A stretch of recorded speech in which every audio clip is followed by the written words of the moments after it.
ostali, pred vama je još jedan tjedeljnik koji se ukazuje toliko često da ćemo ga večeras zvati ponekadnik. Tu smo da pokažemo da smo živi, ako ništa drugo. Imamo sjajno izdanje za vas, ekskluzivne vijesti iz regije, javljanje iz... Ni mi ne znamo, jer nam se reporter ne javlja s terena cijeli dan. I sjajnu temu koju smo nazvali What the fuck America?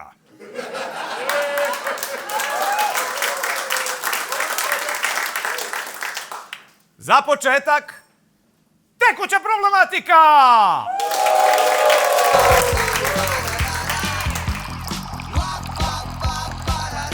411 puta. 411, bre! Toliko puta se predsjednik Republike Srbije i vlažni san srpskih žena iznad 65 godina života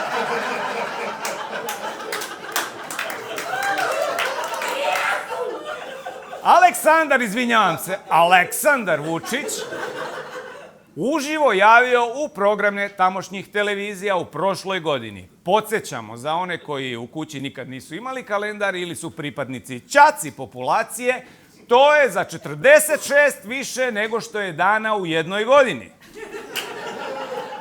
Da vas podsjetimo, pretprošlu godinu, hajde da iskoristim ovu priliku da pokrenem inicijativu da iz govorne upotrebe i konačno izbacimo ono 2000.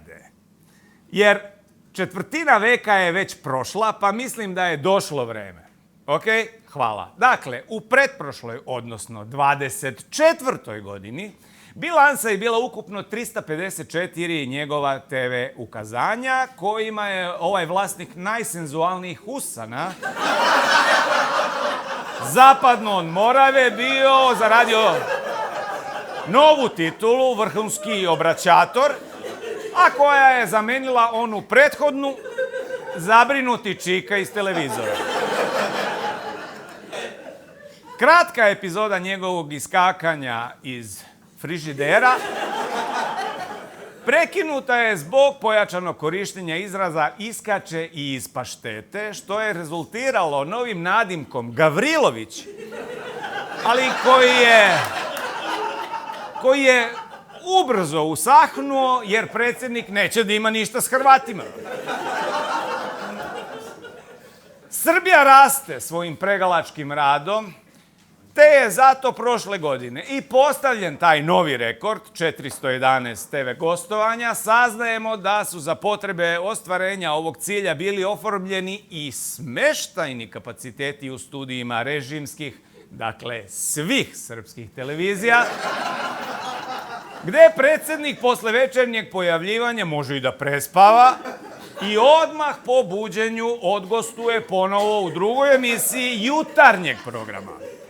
Za potrebe rasta u ovoj godini razmatra se i izgradnja takozvane tople veze između studija RTS-a, Pinka i Informer TV-a, kako bi se Vučić brže kretao između televizijskih studija bez obzira na atmosferske prilike i neprilike i gužve u saobraćaju ili, ne daj Bože, neku blokadu.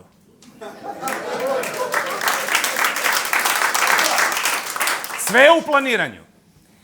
Na svečanoj inauguraciji te nove titule, čiji se datum stalno pomera zbog sitnih problema, odnosno reakcija građana na pripadajuće izborne krađe i nasilje... Osuđuješ ti stanje na fakultetima svih ovih godina? Ja osuđujem vas. Kako se zoveš ti? Ma šta te boli kurac kako se Ja su, na me boli. vas, kurac. Biće obznanjena i nova titula za prošlu, da vas čujem koju? 25. godinu, bravo, jel vidite da nije teško? I umjesto vrhunski obraćator bit će najveći, to jest oberćaci. Da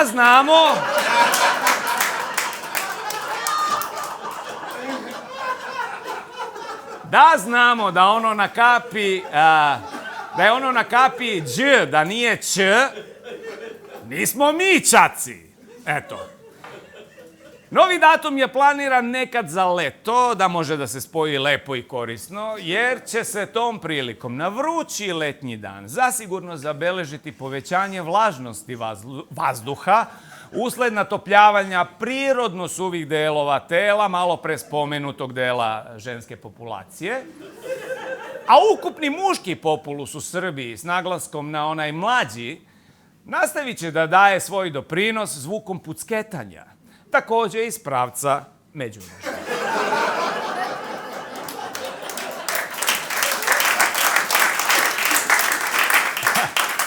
Ovaj prilog ćemo završiti onako kako smo ga i započeli, brojevima. U njemu se naime faca, delovi face i cela figura dotičnog ukazala 7 puta. Mnogo, kume, ali evo neka bude i još jednom, pa da mu svi poručimo ono što ide kad se kaže 8.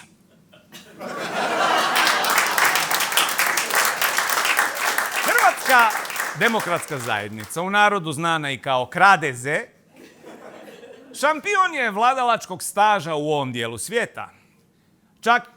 Čak im ni odnedavno politički pokojni Viktor Orban nije bio ni blizu po toj vrsti postignuća. Od prvih višestranačkih izbora 1990.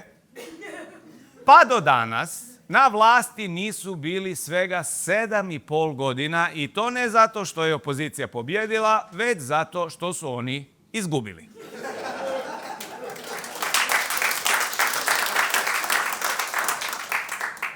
Čemu je tajna? Na sve glasnije kritike stanja države i društva, vladajući HDZ je potiho krenuo u javnu kampanju u kojoj naglašavaju da je u zemlji i državi Hrvatskoj sve super. I u Zagrebu bi bilo, ali eto, purgeri to nikako ne kuže. U ovim porukama se naglašava kako je Hrvatska utjecajna europska država koja čvrsto pripada zapadnom civilizacijskom krugu uz istovremeno njegovanje tradicionalnih, kršćanskih i državotvornih vrijednosti, tako je. Naglašavaju da je Hrvatska zemlja s rastućim životnim standardom, a vladajuća stranka je jamac stabilnosti, sigurnosti, nasuprot političkom eksperimentiranju od strane oporbe. HDZ ostvaruje povijesne težnje hrvatskog naroda i snažni razvoj nacionalnog identiteta koji spaja domovinsku i iseljenu Hrvatsku, a što je uistinu strateški pristup, jer današnji demografski trendovi upućuju na to da će ten budućih Hrvata biti dosta tamniji. I to ne zbog klimatskih promjena, jer se o njima ovdje priča samo kad se ukaže neki baš veliki problem. Intelektualna snaga Hrvatske, političke elite, garancija su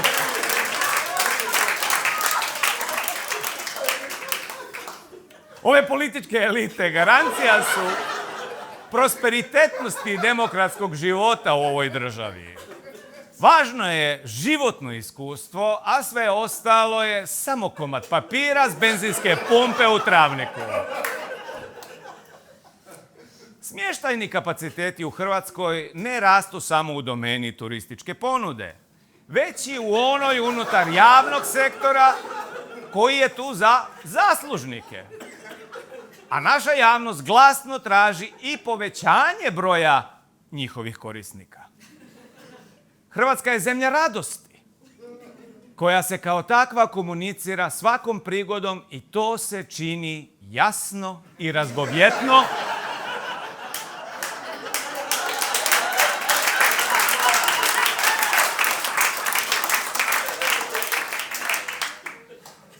Ovo je zemlja zdravlja, koja prati moderne trendove u vječnoj borbi za boljitkom i vlastitoj pojavnosti i toliko je zdrava da se njezini građani razboljevaju samo kako bi radnici u zdravstvu imali posla.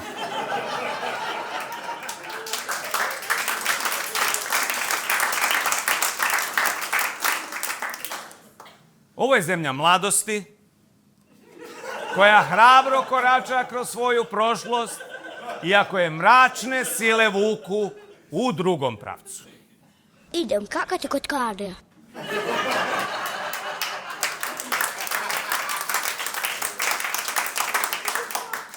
Hrvatska je zemlja kontinuiteta u kojoj njeni lideri desetljećima požrtvovano ulaze duboko u anale.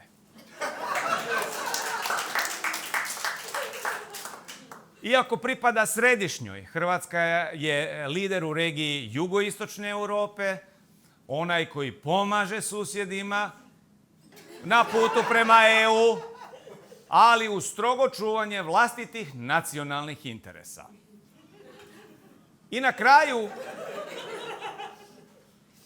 kraju, ako vam ovo nije dovoljno uvjerljivo i dovoljno dobro, HDZ poručuje: bacite pogled udesno.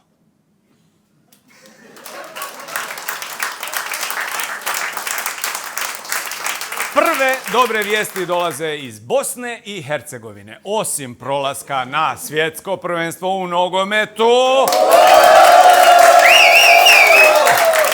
a boga mi i fudbalu, sjajne novosti su da domaći i strani investitori konačno imaju razlog za slavlje. Naime, značajno je skraćena procedura za registraciju firme u Federaciji BiH. Provedimo vas kroz primjer procesa za jednu građevinsku tvrtku. Ozbiljno. Potrebno je samo dobiti papir iz opštine. S tim dokumentom samo treba otići u kanton, gdje u službi za urbanizam i prostorno uređenje ovjerava se prijava s kojom onda investitor ide na nivo federacije. Tamo se u nadležnom federalnom ministarstvu pravi pravni akt koji se šalje na parlament. Onda je lako. Čim izglasa gornji dom, to se spušta na glasanje u donji dom i nakon zakonskog roka za žalbe investitor može početi ganjati građevinsku dozvolu koju odobrava kantonalno ministarstvo prostornog uređenja i skraćenom procedurom, osim kad nije pauza, šalje je državnom parlamentu. Kada tamošnja komisija za urbanizam na svom sastanku utvrdi da ima osnova za slanje pred parlamentarce, velika je, naglašavamo, velika vjerojatnoća da će biti i odobreno. Predsjednički dom prođe brzo, mjesec, dva, zatim Dom naroda gleda je li povrijeđen nacionalni interes i ako nije, investitor ubrzo može početi da posluje za razliku od ranije procedure kada se sve još jednom vraćalo na općinski, to jest opštinski nivo, odnosno razinu. A što je fakat znalo potrajati. Na sve ovo imamo uvid i reakciju iz Europske komisije, ali čiji vam sadržaj nećemo pročitati jer ovu emisiju gledaju i mlađi od 12 godina. Jebote, ovo ko oni Epstein Files.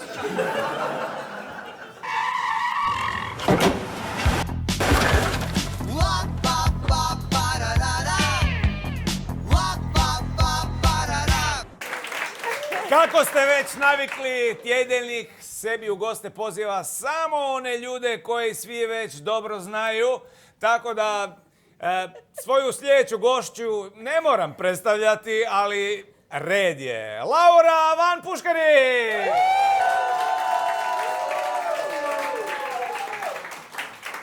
Svi znamo Lauru, svi smo zvali Lauru. Laura je uvijek bila tu za nas. Za sve nas. Ne za sve nas. Nemam vremena. Da. Naravno, da. Mislim, ja sam htio naglasiti tvoju dobrohotnost o kojoj svi sve znamo. po televizijama, po news portalima. Čak sam slušao i 2 razgovora na radiju. Zato sam htio reći, Laura je svuda oko... Kako uspijevaš? Duplicirala sam se, znači dajem sve od sebe, ne spavam, rintam, radim i još sam našla vremena za ovu emisiju. To je divno, molim vas, podrška!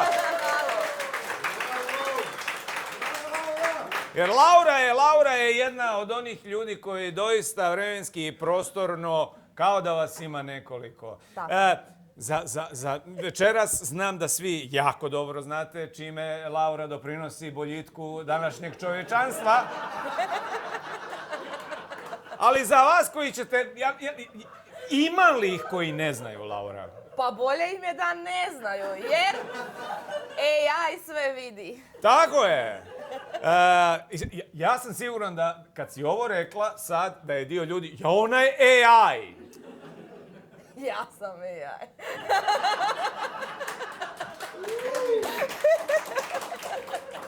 Ne, odmah ćemo otkriti tajnu. Laura, za vas neupućene, doista ne znam da li vas uopće ima. Laura je kao imenjakinja Lara Croft nekoć.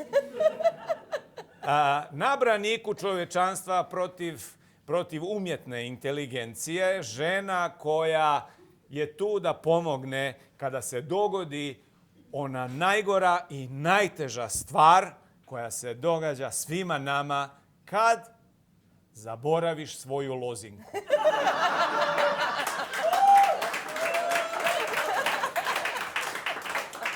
Kada zaboraviš na svom mobitelu, na svom e-mailu, na nekom od svojih profila, zaboraviš onu jako tešku lozinka 1, 2, 3.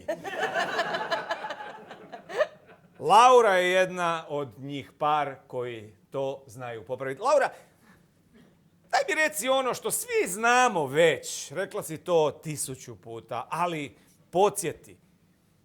Koja je najgluplja lozinka ili ti zaporka koju si čula u svom životu? Sexy QA. Sexy QA! Bez brojeva. Ne. Sjajno. Teško je za zapamtiti brojeve. Teško je za zapamtiti brojeve, da. A koja bi bila, koja se najčešće koristi? Otkud jesi? Aha, Požega. Požega, ako baš moramo radi sigurnosti brojke koristiti, Požega sa velikim P, 1, 2, 3, 4. 5 nikako.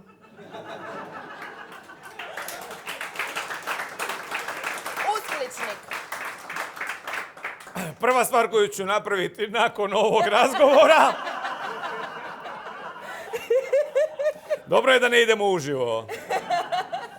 E sad, u ovom vremenu, kad roboti preuzimaju sve, pa između ostalog na Google, odnosno Gmailu, imamo onu uslugicu gdje, pošto nam treba nekoliko, naravno, onih zaporki, lozinki, pasvorda, zovi to kako hoćeš, i onda nakon 3. ti više ne znaš, a znaš da ne bi trebao biti uvijek isti. Proba ime ljubavnica.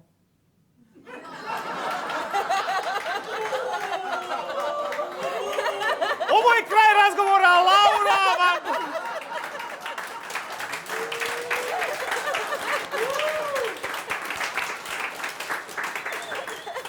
Laura, ja znam da se svašta priča u krugovima malo više razine celebritija poput tebe, o nama koji smo negdje... Nije baš sve istina. Skroz. Ali ono što...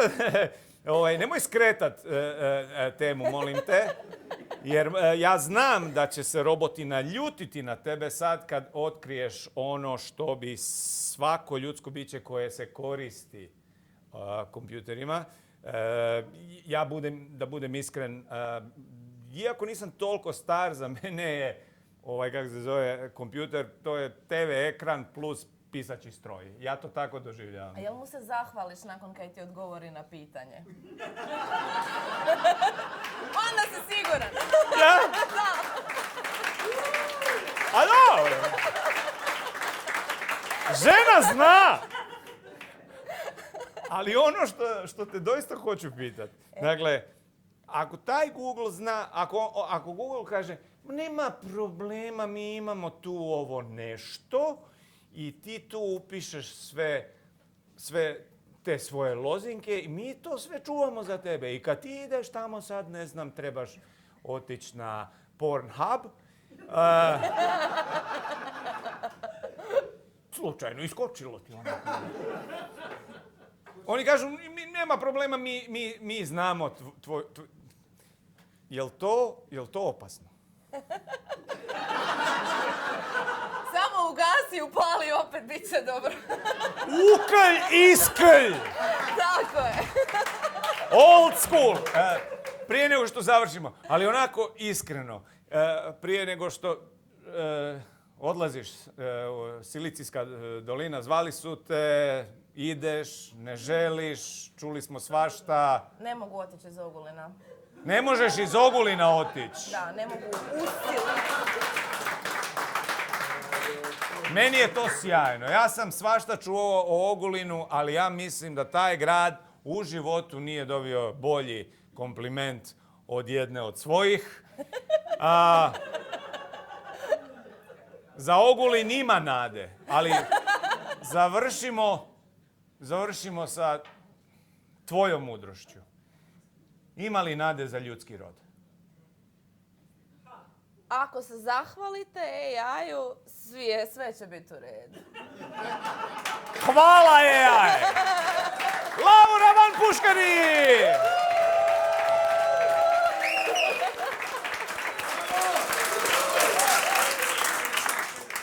Ok. Koji kurac se događa s Amerikom? Zašto ovaj ostatak svijeta, dobro, ovaj, naš tu, sve češće pjeva Prokleta je Amerika i zlato što zemlja koja nam je dala modernu demokraciju, rock and roll, Chucka Norrisa, sada nam daje njega. Svakog dana u ogromnim količinama, visokih tonova, razbarušene kose, narandžaste face. Kako su Sjedinjene Američke Države uopće došle u situaciju da ih ostatak svijeta gleda otvorenih usta, iz kojih se svako malo čuje what the fuck? A voljeli smo Ameriku. Dobro, ne baš svi. Više volim rusko govno nego američku tortu. Ali ostaje činjenica da je utjecaj ove kulture takav da prosječni stanovnik ovog dijela svijeta i dalje bolje zna detalje tuče Crystal i Alexis u dinastiji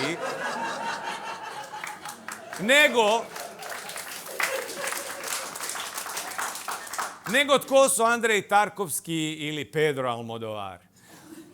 Amerika je službeno stara 250 godina. Ali ako mislite da je to malo, podsjećamo da su u to vrijeme, pa onda još 100 godina kasnije, naše zemlje još uvijek bile dijelovi Osmanskog i Habsburškog carstva.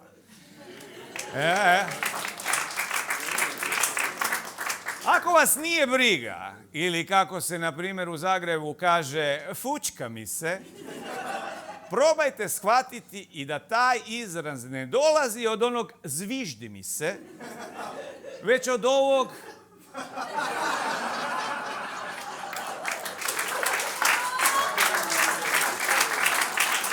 nešto smo naučili. Ili kako bi Ameri rekli, I don't give a fuck. Iako muškarci najčešće to ne daju, nego traže, da.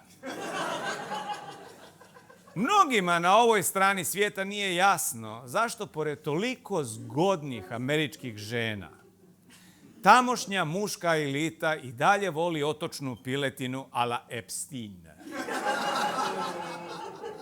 Ok, mnogi kažu da je to tamo na tom ostrvu sve bila nekakva izraelska ujdurma kako bi kasnije mogli ucjenjivati korisnike navedenih usluga, ali gdje su onda tu Rusi, one teorije da je američki idiot broj 1 svojevremeno u Moskvi testirao kvalitetu kišobrana ispod zlatnog tuša.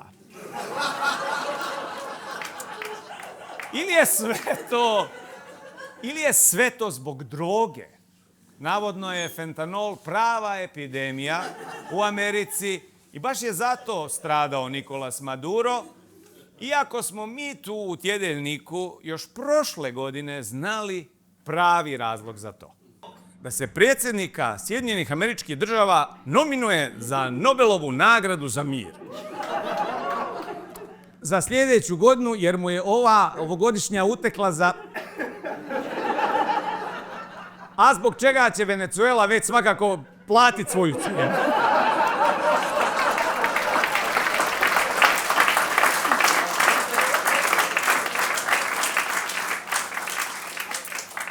Ali, ako je sve to doista zbog proizvodnje i šverca droge, pa koji je onda od ovdašnjih vođa sljedeći za transport u njujorški zatvor?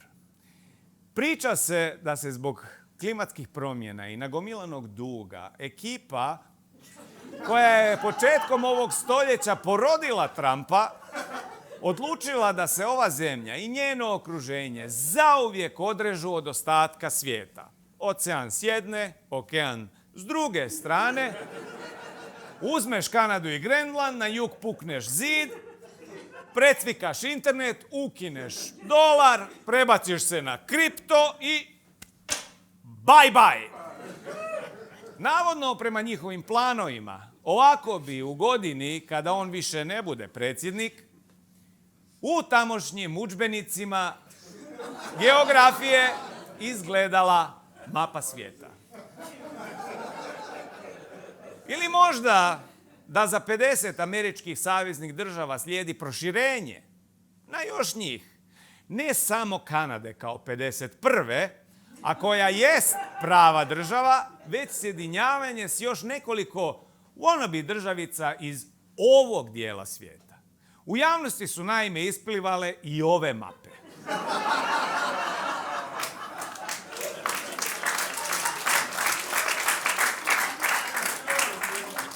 Imamo mi svoje izvore. Tjedjelnik istražuje naznake duboke urote u još dubljim krugovima duboke države američke. Navodno je u pripremi Unija američkih državica Zapadnog Balkana ili ti UASSOWB. Da. Da pojasnimo, radni naziv koji je desetljećima bio korišten unutar trokuta Bijela kuća CIA Pentagon, a bio je leftovers. Odnosno ostaci, ali je predsjednik Trump to davno stavio u zabranu jer taj pojam sadrži left. Da. Ne voli čovjek, da. Sarajevski kolega Damir Nikšić čak je i predložio da se Bosnu i Hercegovinu odmah stavi u status njihove države Commonwealtha, a na sve to je Porto Riko, koji je tehnički američki sjedinjen, ali još uvijek nije savezna država, frustrirano poručio. Pero no hay boda, Titi me preguntó si tengo muchas novias, tengo a una mañana. Mi bi vam rado preveli što je to Bad Bunny rekao, ali pojma nemamo. Za sad nećemo više otkrivati, ali doznajemo da je ovaj proces već neko vrijeme u stagnaciji zbog Srbije, koja se neprestano nudi, ali je Washington odbija. Trenutni fokus Bijele kuće je na pridobivanju Dubrovnika, a koji se ovoj inicijativi opire. Navodno im Amerikanci ne nude dovoljno novaca za nekretnine, a ujedno traže da se nastavi snimanje serije Game of Thrones.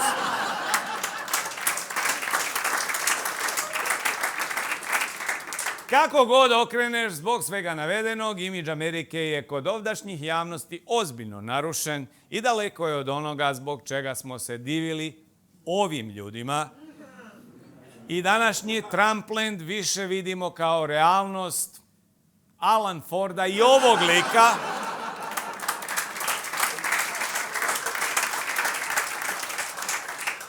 I na kraju, kako će završiti američka priča?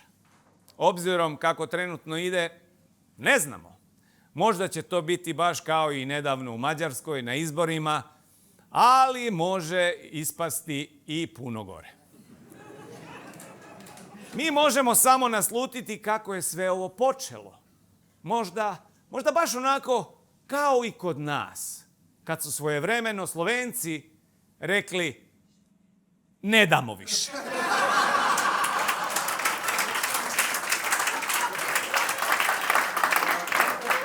Ostalo nam je samo da pjevamo. Idemo. Prokleta je!